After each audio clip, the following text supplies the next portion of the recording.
আবু সাইদ আমার সন্তান। আবু সাইদের বুকে গুলি লাগার আগে আমার বুকে এই লাল সবুজের পতাকা আছে, আমার বুকে গুলি করো যদি সাহস থাকে। ছাত্র তরুণ আমাদের সকলের সন্তান, ছাত্র তরুণ আমাদের সকলের ভবিষ্যৎ। কেউ যদি এদের গায়ে হাত তুলে, পুলিশ বাহিনী হোক, লাঠাল বাহিনী হোক, আর বিদেশি আর্মি বাহিনী হোক, তার হাত আমরা ভেঙে দেব ইনশাআল্লাহ। আজকে যারা ছাত্রলীগে আছে তাদেরকে ধরে নিতে পারেন, এইগুলা মানুষের বাচ্চা না, এইগুলা নমরুদের সন্তান।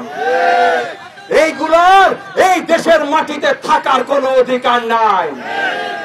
ওদের আম্মা জান যেমন বলে, ওদের আম্মা জানের বিরুদ্ধে যে সে রাজাকার, তার এই দেশে থাকার অধিকার নাই।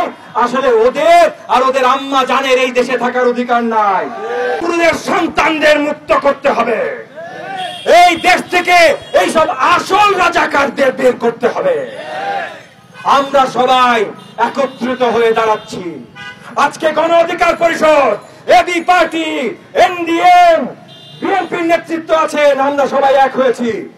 আমি তবু আবার জোর গলায় আহ্বান জানাবো বিএনপি সহ সকল রাজনৈতিক দলকে, মুখের কথা না,